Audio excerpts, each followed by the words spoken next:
Mas, voltando, professor Marcos, então, quais são as ramificações? O senhor falou aí, por exemplo, que a hermenêutica já é coligado. Tem mais alguma outra ramificação dentro da exegese bíblica que contribui? Deixa eu botar aqui. Bem, exegese tem alguns tipos, né? Existe exegese histórico-crítica, que vai analisar o contexto histórico, o contexto cultural, o contexto literário do texto. Existe também a exegese teológica, que vai enfocar os aspectos doutrinários e teológicos presentes no texto. Também existe a exegese linguística, que vai explorar os aspectos gramaticais e linguísticos do texto. Existe também a exegese literária, que considera, no caso, os elementos literários como gênero, estrutura e estilo. Isso também é uma exegese, um tipo de exegese. Existe também a exegese contextual, que vai analisar o contexto imediato e global do texto. Agora, há também 3 abordagens conectadas à exegese, que é a chamada sincronia, diacronia e existencialista. Então, quer que eu fale também essas 3 abordagens? Fique à vontade. Pronto, nós temos a exegese sincrônica, que concentra-se na análise do texto. Preste bem atenção. A exegese sincrônica vem de sincrônica, cronos, do tempo. Se concentra na análise do texto em um determinado ponto do tempo, considerando os elementos presentes no texto em si mesmo, independentemente de seu contexto histórico. Então, qual é o objetivo da exegese sincrônica? Qual é a abordagem? É uma abordagem focada puramente apenas na compreensão da mensagem do texto no momento em que ele foi escrito, considerando sua estrutura, sua gramática, seu vocabulário, o contexto imediato. Enfim, essa abordagem ela vai analisar apenas a forma final do texto, como lemos, como ele aparece na Bíblia. Já existe a outra análise, segunda que eu falei, né, que é a exegese diacrônica. A primeira é sincrônica, a segunda é diacrônica, que também é conhecida como método histórico crítico. A exegese diacrônica, que significa dia, que quer dizer ao longo de ou ao longo do tempo, considera a evolução histórica do texto bíblico ao longo do tempo. E essa abordagem ela vai buscar o quê? Rastrear as mudanças, as edições, as adições que podem ter ocorrido no texto bíblico à medida que eles foram copiando e transmitindo ao longo das gerações, do tempo. Então, o propósito principal dessa abordagem é levar, de alguma forma, em conta o desenvolvimento das ideias e a influência de diferentes períodos e cultural compreendidos no texto ou do texto. Enfim, o foco principal dela está na origem, no desenvolvimento do texto. Então, esse enfoque ele adota uma visão de longo prazo, não de curto prazo. Já a terceira abordagem ela é chamada de existencialista, que é pouco conhecida entre as pessoas. A exegese existencialista ela vai enfatizar a aplicação prática e pessoal do texto bíblico na vida das pessoas. Então, esse tipo de abordagem ele vai se concentrar em como o texto bíblico, como ele se relaciona com as experiências, com a questão empírica, né? Com as crenças, com os desafios existenciais dos indivíduos, do ser humano. Ou seja, essa abordagem ela vai buscar mais encontrar significado e relevância na vida cotidiana, minha e sua, por meio da interpretação dos textos. Na prática, o que significa isso?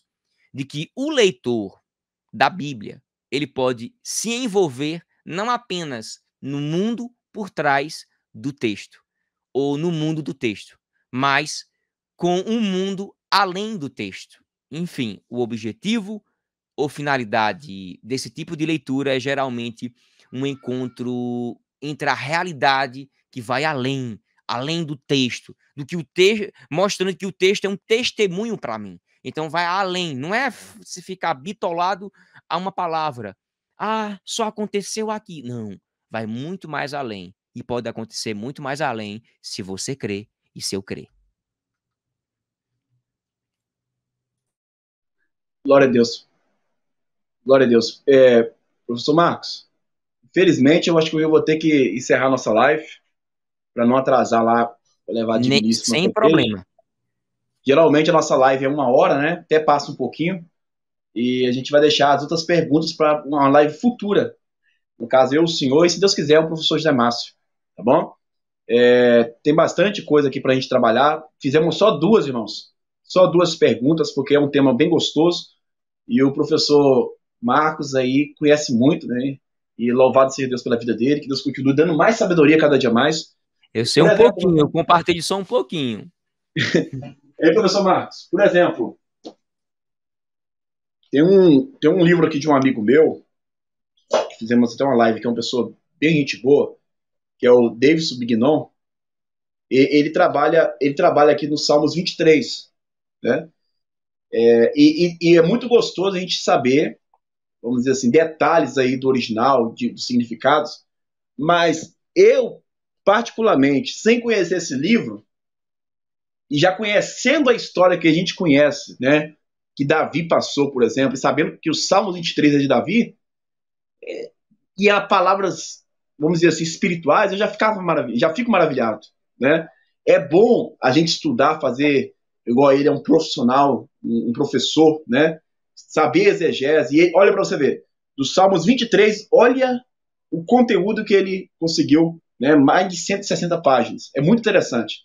Mas a exegese, então, para trazer um resumo bem breve, é como se fosse uma escavação um pouco mais profunda, né? Eu vejo assim. Mas a gente vai deixar, professor Marcos, tem muita coisa. Tem pelo menos 4 perguntas para a gente fazer. Vamos deixar na próxima live, combinado? Se o senhor contribui conosco aqui, peço até perdão para me levar minha esposa para a igreja. E Nem até a se próxima, meu preocupe. querido. Pode fazer as suas considerações finais. Amém. Eu agradeço a oportunidade de estar aqui com você e Uma com o seu honra. público, né? Que Deus abençoe, que vocês estudem, que vocês aprendam, né, a filtrar as leituras, os ensinamentos. Cuidado com coisas surreais, é, coisas que as pessoas dizem e querem ser os detentores do conhecimento. Quando você ouvir uma coisa fora do comum, duvide, questione e vá buscar respostas.